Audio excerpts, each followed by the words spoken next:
Hi, we're sisters Amy and Nancy Harrington, the founders of the Passionistas project.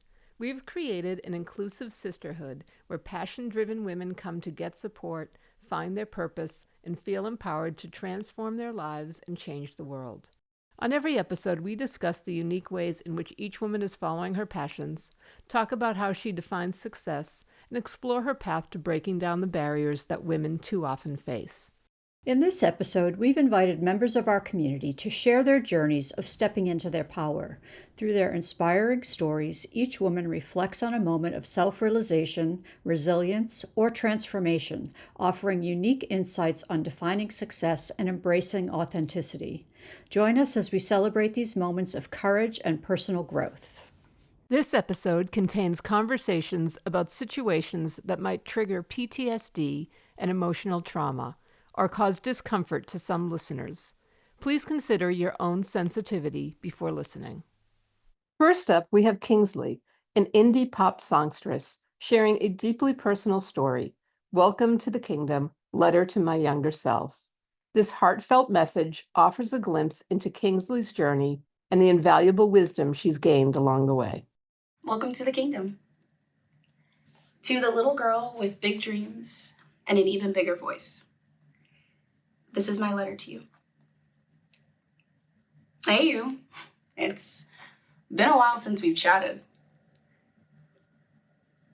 I just want to tell you some things that I wish you knew. You didn't know it then, but Kingsley saved you from yourself time and time again. She was the confidence you so desperately craved. Remember when you wanted to ask that boy out in middle school and you never did? She became the boldness you only had access to when you were angry. And child, you were angry.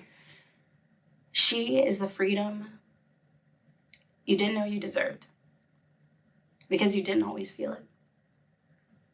You didn't know it then, but the only way the world made sense was when you became her. You didn't know it then, but the name called to you. It was who you were truly meant to be.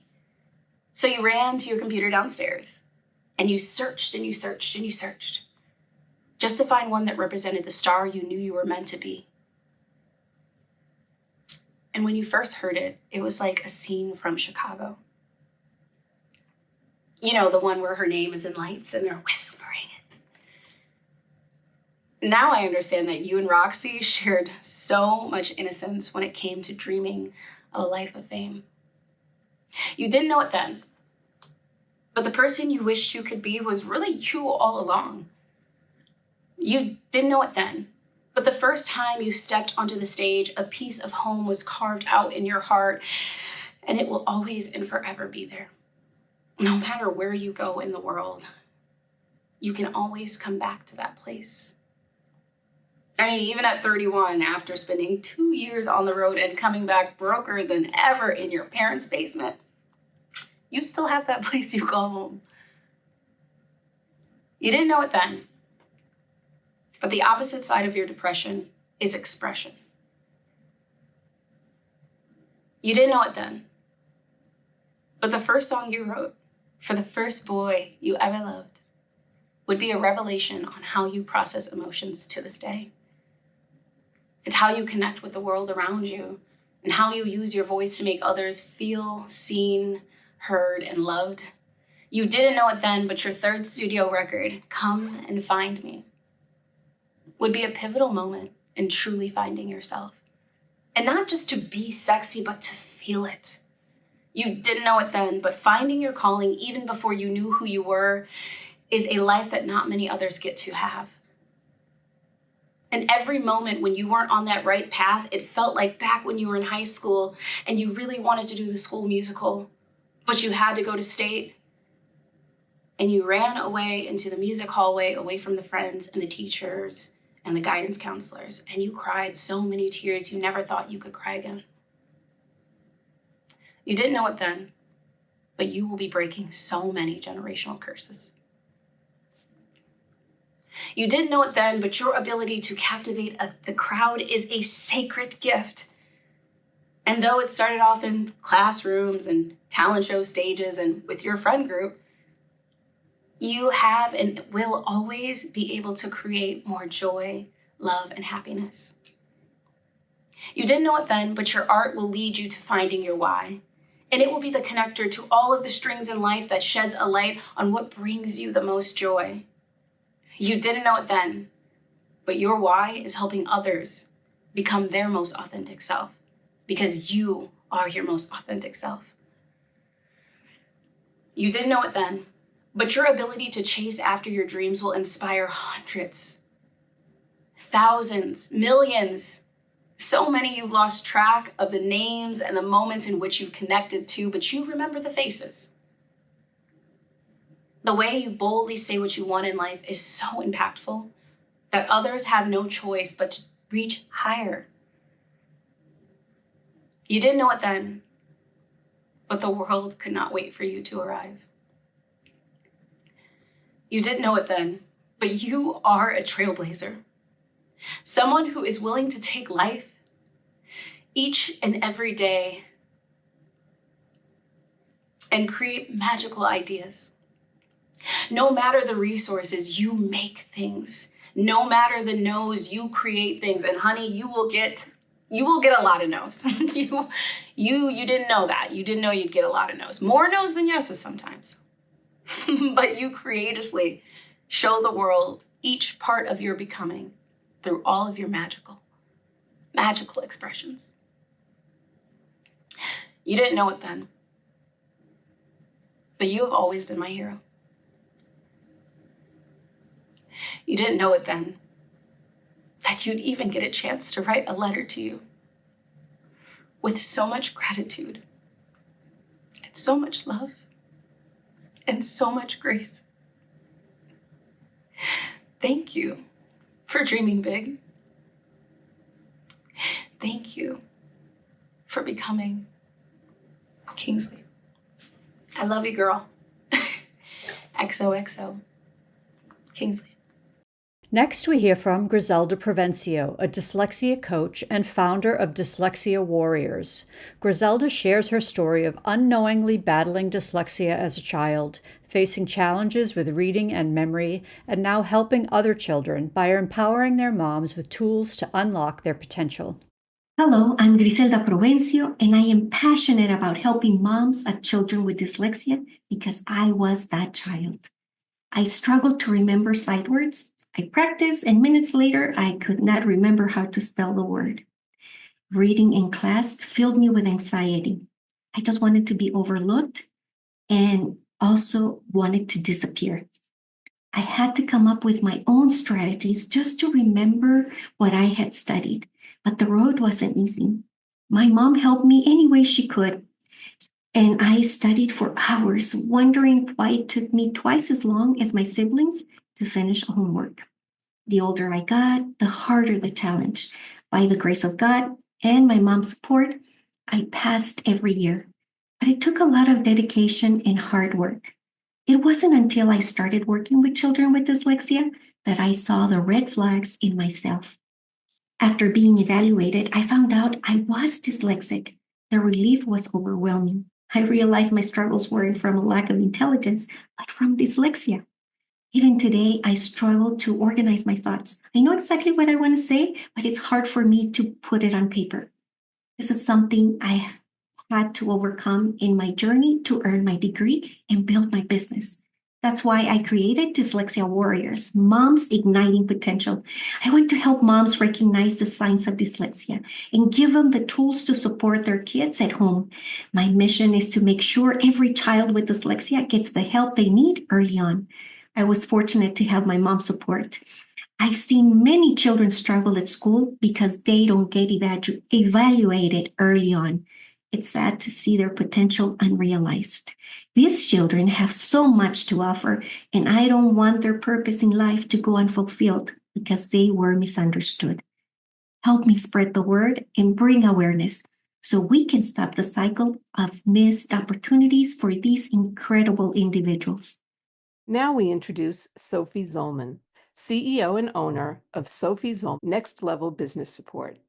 Sophie's story is one of resilience, recounting her journey through business success, failure, and rebirth, highlighting how intuition and mindset have been her keys to growth.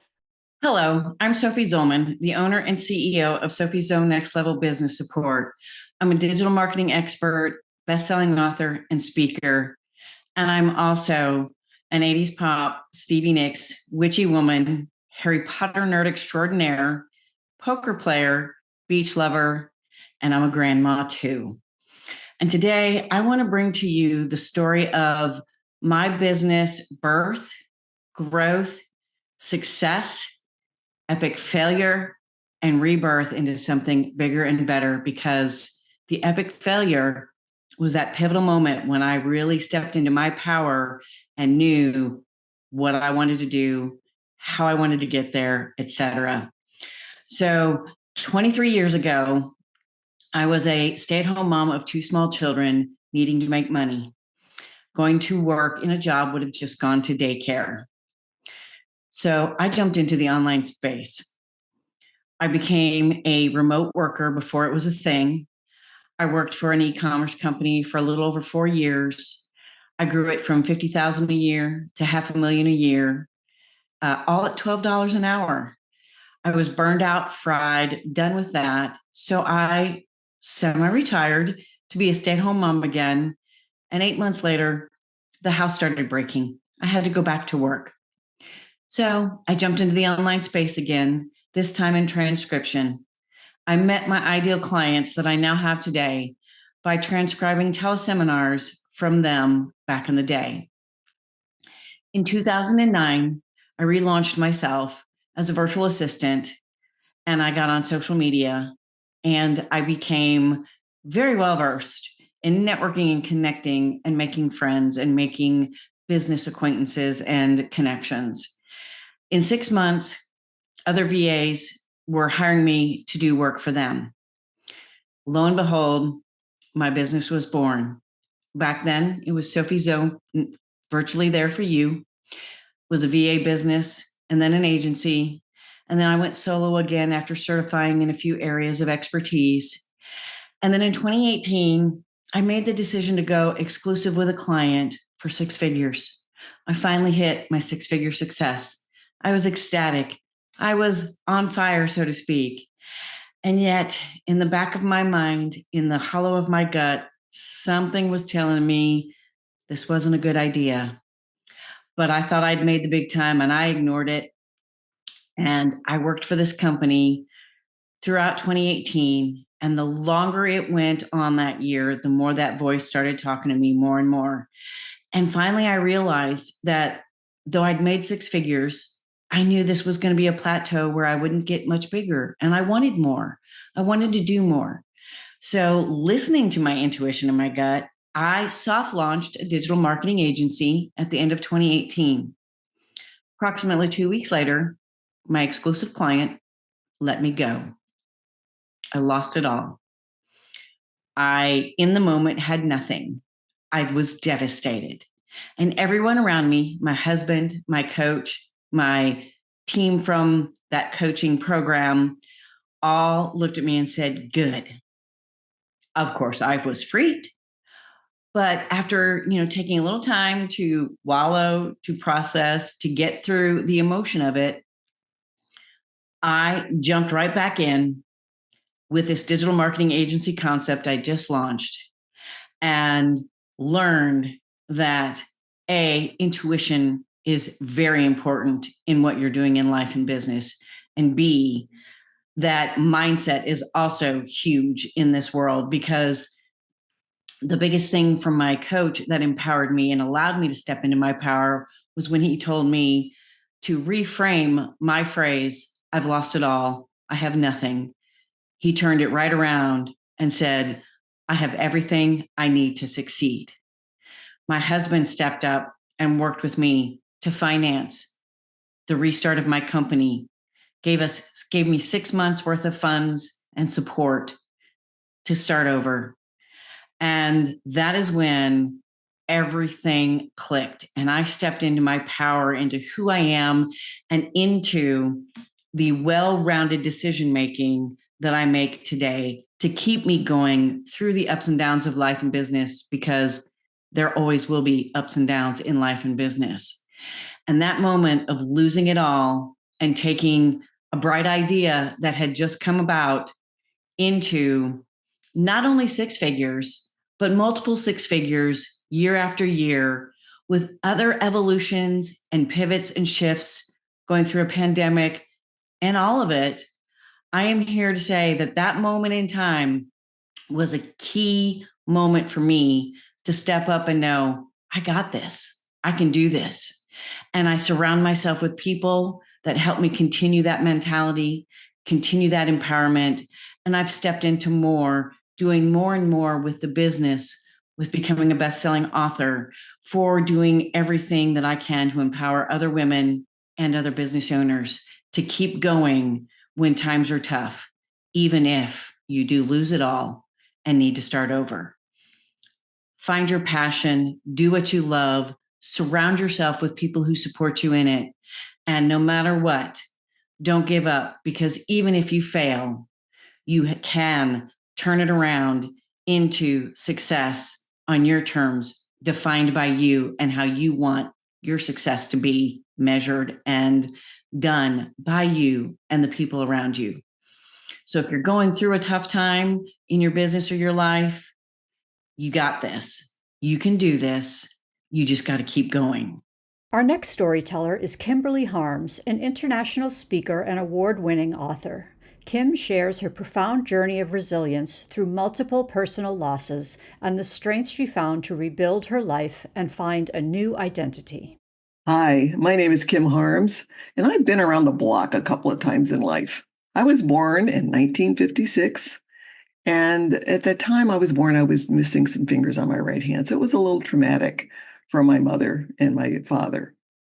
My parents were divorced when I was 3, and I was raised by my wonderful, beautiful mother and her mother, my grandmother, Fran.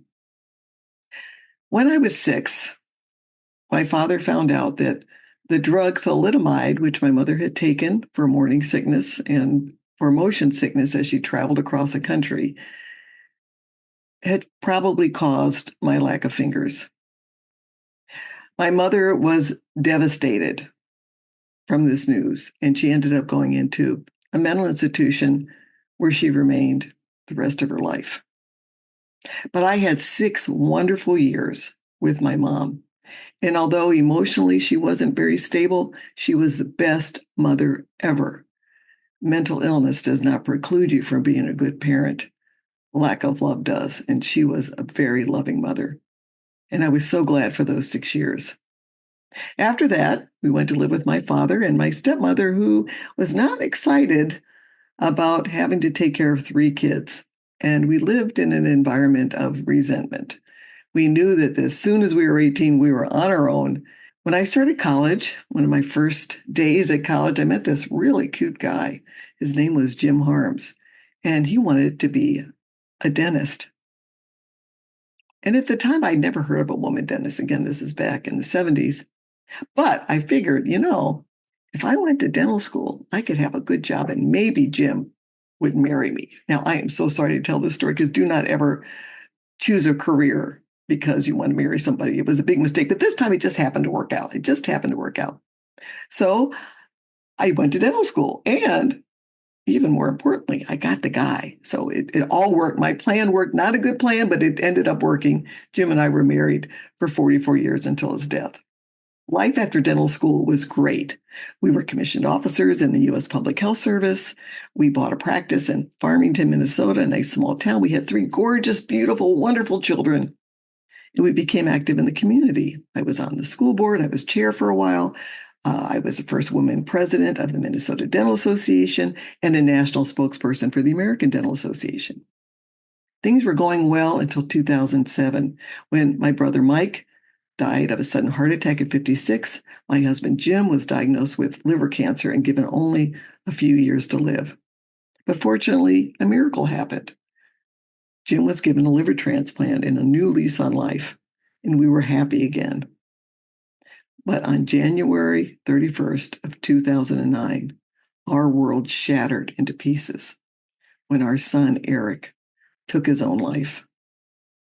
Eric was an amazing young man. He was kind, caring, compassionate. He was recruited by Columbia University. He was elected to student government there.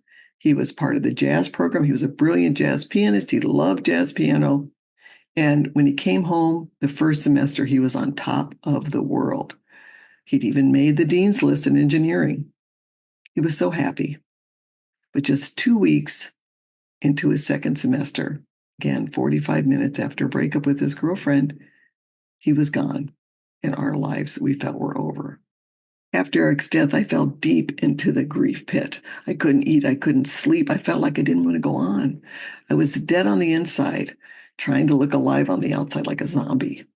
A few months after his death, I was walking out of our dental office and I saw my husband, Jim, engaged in a very serious discussion with his cousin. A few minutes later, his cousin came over to me very angry, wagging his finger in my face, saying, "Don't you ever let your remaining children feel that they are not enough." His words hit me like a bolt of lightning because I realized that he had lost his brother at about the same age as Eric. And he felt that he had lost his parents to grief at the same time. And I didn't want that to happen in my family. My children were suffering enough as it is. I didn't want them to suffer anymore. And at that moment, when I realized that my grief just wasn't about me, it was about everybody around me, I was determined to kick and scream and fight and claw my way out of that grief pit. And it took a long time. It took a number of years, but I can breathe the fresh air again. And I know the joy of being present in life as it is. A few years ago, 4 years ago, my husband Jim passed away. And again, I fell back into the grief pit, but not quite as far. And I was able to fight my way out again. And what I discovered is that over time, we need to re-identify, recreate ourselves, find a new identity, time and time again. We may lose our identity as a daughter. We may lose our identity as a mother. We may lose our identity as a wife. And each time that happens, we have to shift and figure out who we are and what our purpose in life is. And after Jim died, I realized that I'm sitting in this really kind of crazy place between menopause and death. And I have to deal with one and plan for the next. So I became impassioned about helping people get through the final quarter of their life and get things planned to reduce grief and to reduce conflict in the next generation. So I wrote a book, Are You Ready? How to Build a Legacy to Die For, which is focused on doing that, just that. And finding that new passion, finding that new plan in my life has given me a purpose. It's given me something that I'm excited about, given me something that I can do every day. And that's what I really would like to recommend to you. Two things. First of all, if you find yourself in the pit of grief, fight, kick, claw, and scream your way out of it, not just for you, but for your family. And when you find your identity changes, take a big deep breath and take a look to find your purpose. And find a purpose. Get busy, help people. It's amazing how enriching that is for your life. Up next is Dr. Christiane Schroeder, a professor, coach, and author who inspires women to embrace their strengths.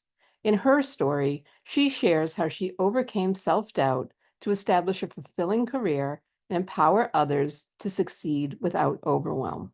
Hi, everyone. I'm Dr. Christiane Schroeder. I'm a professor, business, and wellness coach. And I'm also author of How to Master Your Goals and host of the Happy, Healthy Hustle podcast. I'm so honored to be here today and share my story with you because the story is about finding my voice, embracing my strength, and how that moment of stepping into my power transformed my life and now the lives of women everywhere. When I grew up in Germany, I actually never thought I would be here today speaking to all of you. I had really big dreams, and like many women, I struggled with self-esteem. I questioned if I was ever enough, smart enough, brave enough, capable enough. And the turning point really came when I decided to study abroad. I applied and I was accepted to study in the United States. So I left my home. And in that moment, when I was sitting at the airport, wondering if I could truly ever make it on my own, that's when it kind of settled in. Something powerful is waiting for me. I knew that fear would always be there, and I could choose to step into my power anyway. And so I did it. I went for my graduate school. I earned my PhD in applied economics, and it definitely was not easy. But with each step, I learned that comes from betting on yourself and believing in your own journey.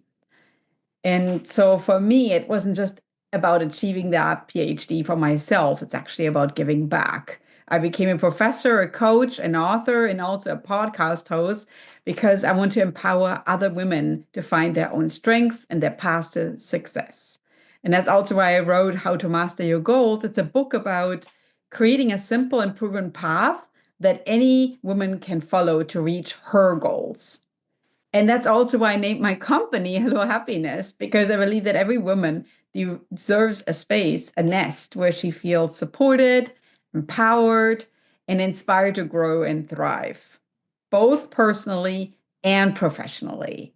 So my mission is really to create that space through coaching, through resources, and through communities so women can take control of their journey without feeling overwhelmed. So I wanted to let you know I see you. I know what it's like to juggle everything, to feel completely overwhelmed by all the demands that life throws at us and still have those dreams burning inside. My book, How to Master Your Goals, is about more than just worksheets or tips. It's about finding the tools to take control of your journey, just like I did. Because what I've learned through all of this is that stepping into your power means owning your narrative, breaking down barriers, and showing the world what you're truly capable of. And that's why I coach women. I want to help you see the strength that you already have, and I want to give you the support and guidance that you deserve. So I'm truly passionate about empowering others because I've been there. I know the struggle, and I also know the joy that comes when you finally realize you are enough. So my message to you is simple. If you've ever doubted yourself, know that your story has the power to inspire change, not just for yourself, but it's for women everywhere. My hope is that through my journey and through my book, you'll find the encouragement to step into your power. We all deserve that chance, and I'm here to guide you through it.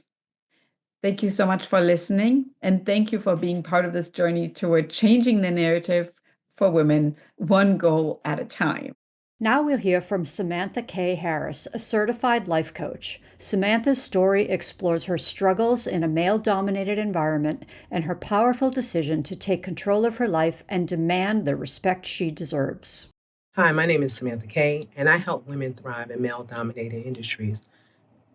Women in male-dominated industries where they are the first, few, and only, walk in bold, courageous, excited to be in these arenas where women don't get the chance or don't take the chance to thrive.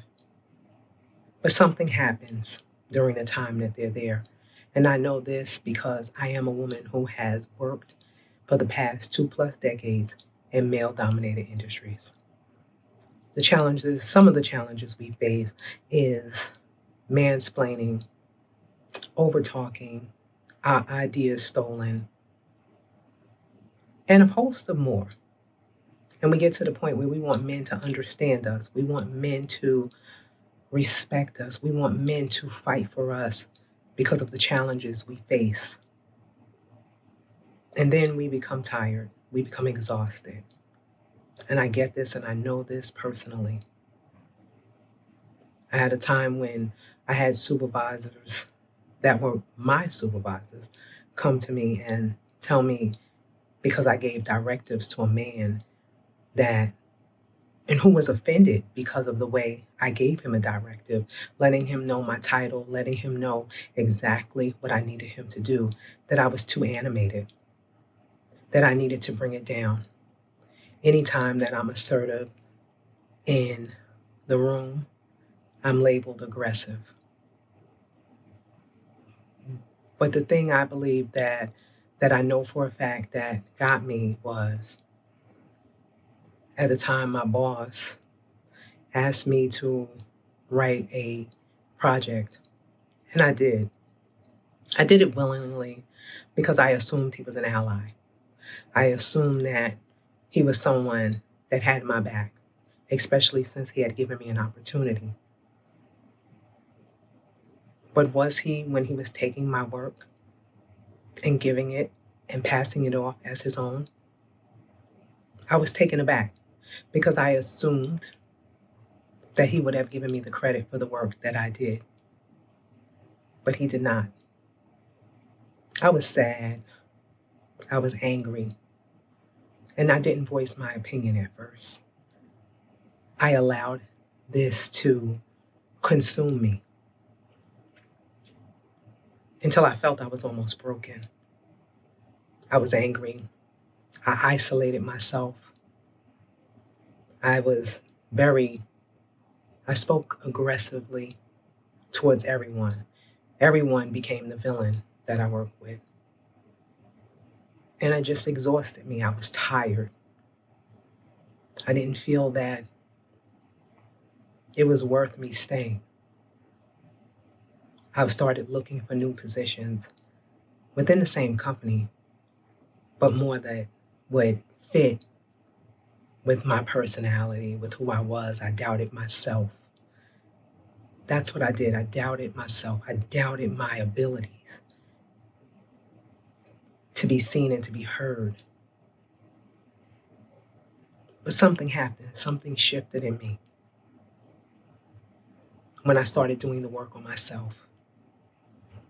I started working on my personal self and understanding that I was changing, I was shifting, I was becoming a shell of myself because of the societal norms, the ancestral norms, because wanting to be liked, wanting to be accepted, wanting to be seen as that go-to person without getting the credit. I was sad all the time until I realized it wasn't me, it was society. And doing the work on me is what helped me stand up for me. I no longer write anything unless I'm getting credit. You are no longer sending me an email privately asking me to write something. And I say no. And I don't feel bad. I'm not angry. I'm not sad about it. But I am direct and I am assertive, which we get to do as women.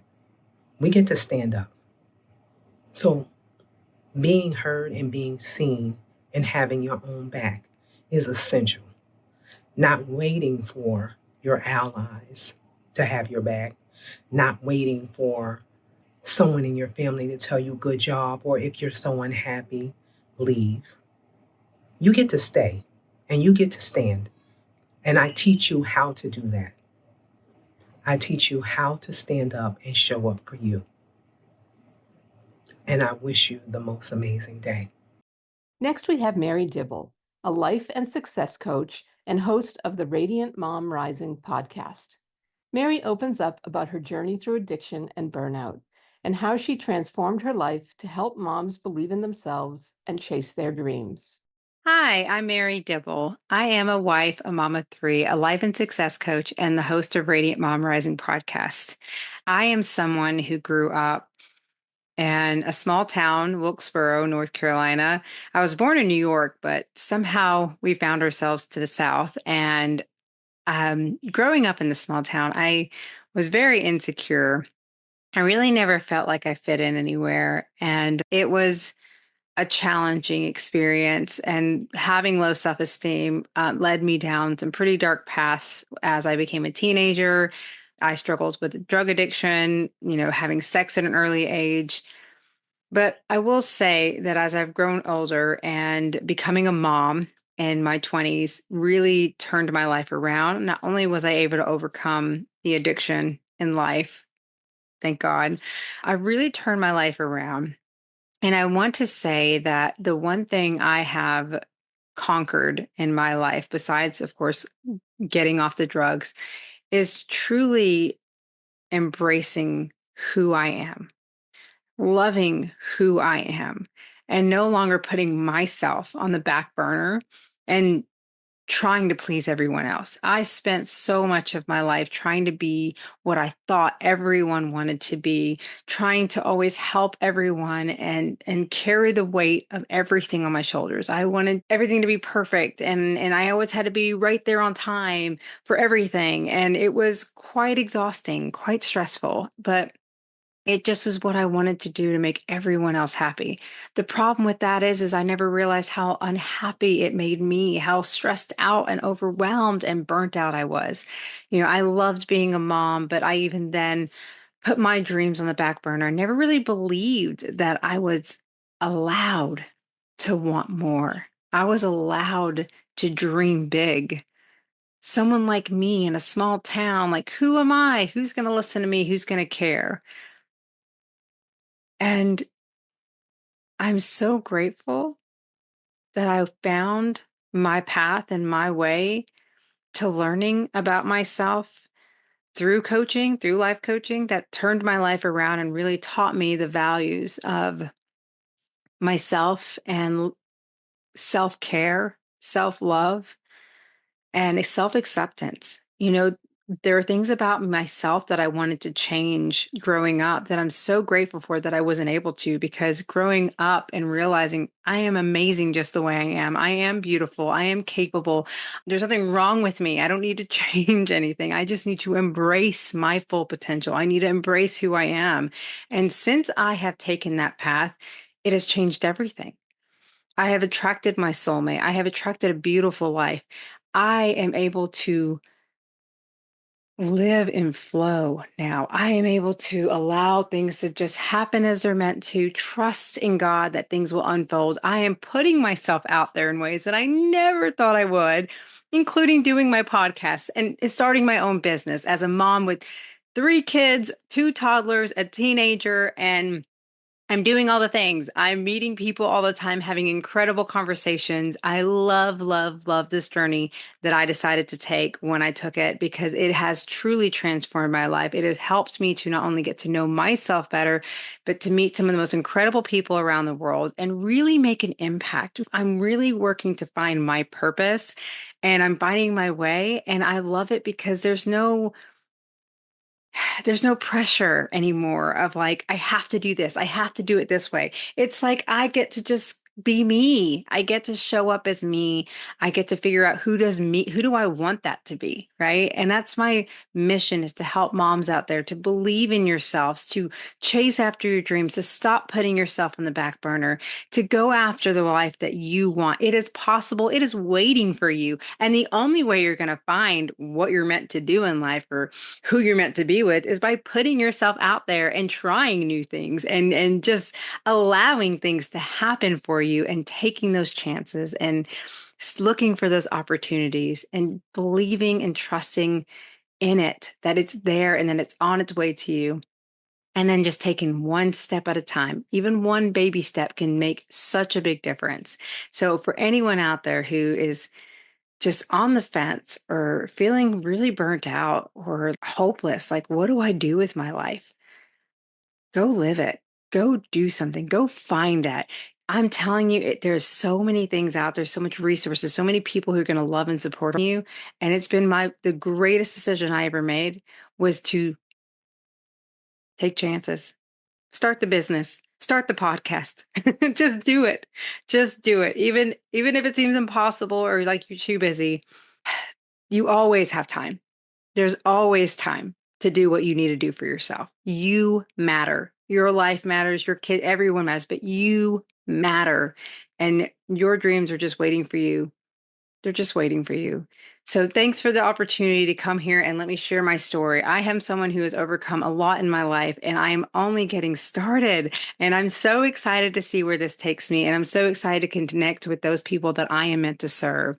Following Mary, we have Lillian Sue, a PR coach and speaker who found freedom and joy by investing in her own mindset work.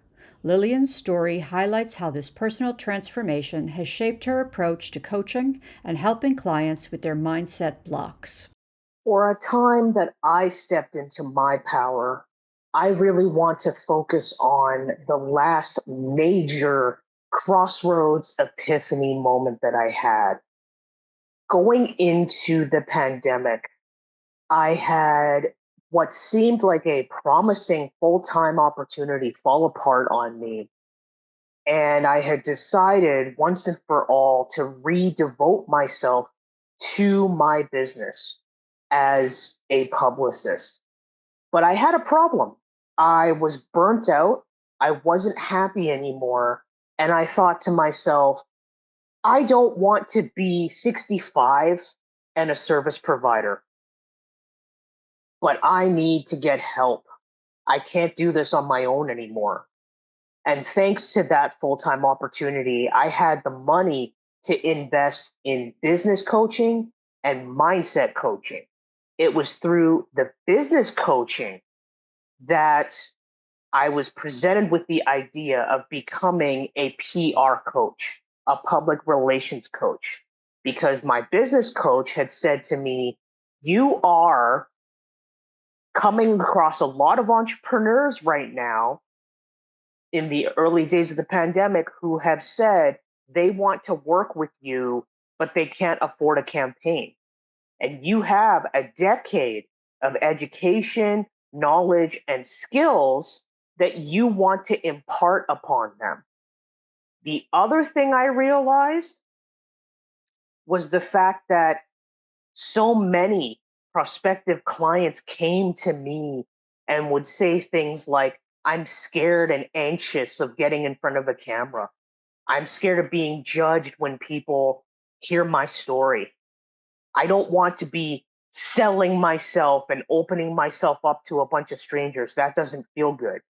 And I realized that I had the opportunity to really educate and empower them to take PR into their strategies and use it to achieve their goals. But in order to do that, I needed to help them build strong mindsets. And it wasn't until just over 4 years ago that I actually realized that I still had mindset blocks. I also didn't want to share my story. I spent years relying on testimonials and customer client reviews, thinking that that was going to tell people what it was like to work with me, give them the results of what it was like to work with me, when in reality, what it wasn't telling them was, who am I? Who exactly are they getting when they decide to work with me? What are they getting when they decide to work with me? They weren't hearing from me how I could help them because I knew exactly where they were coming from. 4+ years ago, my anxiety was so bad, it was actually triggering episodes of my chronic illness to the point where the flare ups would cause so much pain. I'd be on my living room floor, middle of the night, hugging a pillow and trying desperately to get back to sleep because the pain was too much. It took me years, over 5 years, to live with a chronic illness before I recognized that, hey, my anxiety is triggering this. And it wasn't until I decided to work with my mindset coach that I actually sat down with her and she asked me, what do you think is triggering your anxiety? And I said to her, I think a big part of that is wanting control over my business. Like, I really want people to respond to what I'm putting out there. I want people to work with me. And she said to me, well, where is that need for control coming from? Working with her, I was able to develop healthy coping mechanisms using meditation on a daily basis, using self hypnosis. But the absolute major breakthrough moment that I had that really allowed me to step into my power, transform my business, and actually find freedom came when we did an EFT, a tapping session. In that session, I went back to a time where I was being controlled in my childhood. I realized that in my childhood, I didn't have control. I was being controlled. And my obsessive need for control over my business stemmed from the fact that I wanted some say, I wanted some choice in my life. And it wasn't until I went through that exercise that I could recognize that as a child, I did the best that I could to survive with the tools that I had. And I learned how to forgive myself for not doing more, for not being able to have control. And when I reached that breakthrough moment, the monkey fell off my back. The weight came off my chest. My anxiety lowered to the point where my chronic illness flare ups are almost non existent now. I was able to have that sense of freedom in my business and recognize that, hey, I don't need to control everything to be happy. I don't need to control everything on a daily basis to feel productive or feel accomplished or satisfied.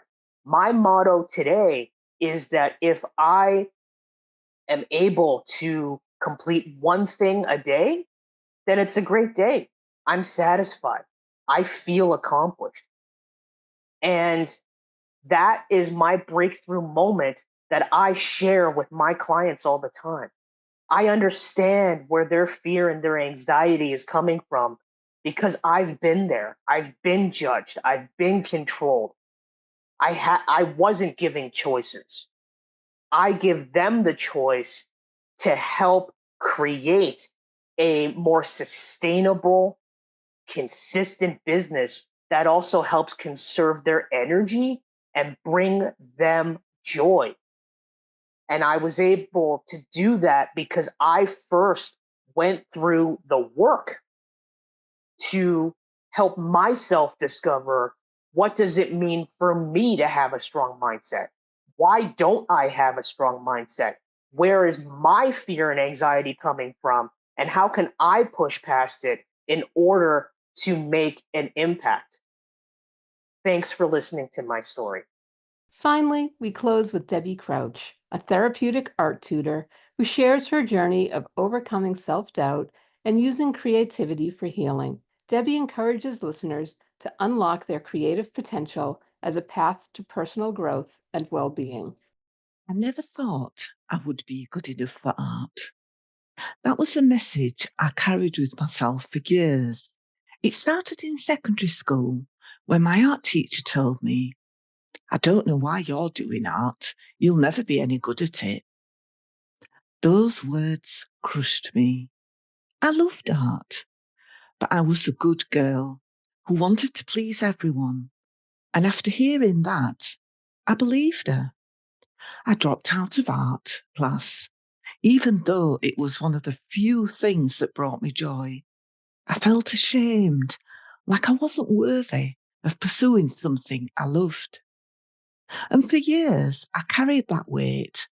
I told myself that art wasn't for me, that I wasn't talented enough. It was heartbreaking because deep down, I knew how much I loved it. But those words played on repeat in my mind, and I didn't know how to shake them off. Looking back, I realised how those words affected how I saw myself, not just as an artist, but as a person. At school, I struggled to fit in. I was bullied, often a loner, and felt like an outsider. My childhood wasn't happy, and art could have been my escape, but I let that one comment take it away. Even so, deep down, there was always a part of me that believed I was meant for more. I just didn't know how to find that more. And as I got older, my life wasn't easy. I developed neurological disorders that added to the challenges. I left home at 19 and survival became my focus. I needed to work, so I bounced between jobs, never really feeling fulfilled. I was married for 14 years and I loved my children and family, but I still felt lost. I was so busy being the person everybody needed me to be. I forgot who I was. And when my marriage ended in divorce, it was painful, but it was also a turning point. As a single parent, I had to rebuild my life.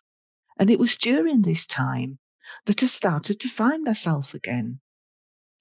I slowly learned to love myself, to listen to my own voice, and to start living life on my terms, not by anyone else's expectations. And in 2018, I remarried, and this relationship has been a blessing. And for the first time in my life, I felt truly accepted and embraced for who I am. It gave me the space to heal and rediscover my passions. But the biggest shift came after I hit rock bottom. Years of pushing through the pain led to a mental breakdown, and I had no choice but to face everything I had been running from. I attended recovery college, and that's where the real work began. With the help of a psychologist, I started to unravel the trauma of old wounds that had been controlling me for so long. This process wasn't easy. I had to confront my past, acknowledge the hurt, and learn how to be strong in the face of it. But in doing so, I found a resilience that I didn't know I had. And during my recovery, I reconnected with art. And this time, it wasn't about proving myself to anyone. It was about healing. I realised that art didn't have to be perfect. It just had to be mine. And this was a breakthrough for me. I stopped thinking about whether I was good enough and started creating because it made me feel alive. Art for Wellness. That's how Art for Wellness was born. I wanted to create a space where people could experience the power of creativity, not as something that was judged or graded, but as a way to heal, connect, and grow. Because creativity can be an incredible form of therapy, and it can open doors to parts of yourself that you might not even realise needed attention. Art for Wellness is about using creative activities like painting, drawing, or crafting to help people improve their mental health and emotional well-being. So whether you've been through trauma, stress, anxiety, or just need a safe outlet, art can help you express feelings that are hard to put into words. And the beauty of this is you don't have to be a professional or even consider yourself an artist to benefit. Here are some of the key benefits of Art for Wellness. It's an emotional release. Sometimes we don't even know how much we're holding inside until we start creating. Art gives people a non-verbal way to release emotions, helping to process grief, anger, or sadness. Stress relief. Engaging in creating activities can lower stress levels by promoting mindfulness. Because when you're focused on creating something, even for a few minutes, it allows your brain to break from worries and overthinking. Building confidence. Many people, like me, have been told they aren't good enough for art. But in Art for Wellness, it's about the process, not the product. As you create, you gain confidence, not just in your art, but in yourself. connection and community. My workshops and groups are about more than just making art. They're about building a supportive community. You're not alone in your struggles, and creating alongside others gives you a sense of belonging and connection. Self-discovery. Art can reveal hidden strengths, passions, and new parts of yourself. You might start on a piece, not knowing where it's going to end up, but yet discovering something wonderful about yourself in the process. How to find me. I run workshops, online sessions, and community events to make art accessible to everyone. No matter their background or skill level, my goal is to expand Art for Wellness into a physical space, a place where there's a gallery to showcase the work of local artists, a cafe where people can relax and connect, and a shop filled with beautiful creative pieces. And this space will also host workshops and therapy sessions where people can experience the healing power of art firsthand. If you're interested in joining one of my workshops, attending a community event, or simply learning more about how art can help improve your well-being, you can find me online, Facebook, Instagram, or website, and the links will be shown in the notes below. So whether you've never picked up a paintbrush or you're a seasoned artist, I want you to know this. You are capable of creating something beautiful. Art can be your tool for healing, self-expression, and finding peace. And if I can do it after being told I would never be good enough, then so can you. Because art became a way not just heal myself, but to help others heal too. And my message is simple. We're all capable of creating art, no matter what anyone says or what circumstances we face. The journey has been long and at times incredibly painful, but stepping into my power wasn't about proving others wrong. It was about proving to myself that I am enough, just as I am. I am stronger, more resilient, and more capable than I ever knew. And so are you. So as a final thought, if anybody says anything to you, that person doesn't really know the whole you. And if you want to create, don't let anybody stop you. Your creativity is yours, and you are more than enough. Thanks for listening to the Passionistas Project. If you've ever felt that pull to share your own story, but aren't sure where to start, or wonder if your story would truly resonate, know that you're not alone. And through our anthology book and video presentations for the Power of Passionistas Women's Equity Summit, we're here to support you every step of the way. Imagine writing a chapter in our anthology book, one that showcases your unique experiences and perspectives, produced alongside a video presentation directed by us to bring your story to life.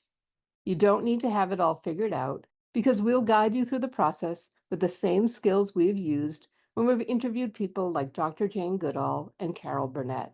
Having conducted over 1,700 interviews, we are experts in helping people uncover and articulate their most impactful stories. You'll have access to our experience, as well as a cohort of other writers who are right there with you, offering support, encouragement, and feedback. If you've ever felt that your story might be too quiet to make a difference, or that finding the right words seemed daunting, this is your opportunity. We're creating a safe space for women to speak boldly, authentically, and together with the support of a compassionate, dedicated team and an inspiring community. We're excited to help you take this next step and make your voice heard in a way that feels empowering and true to you. To learn more, email us at info@thepassionistasproject.com and put "I want to write my story" in the subject line. Until next time, Stay passionate.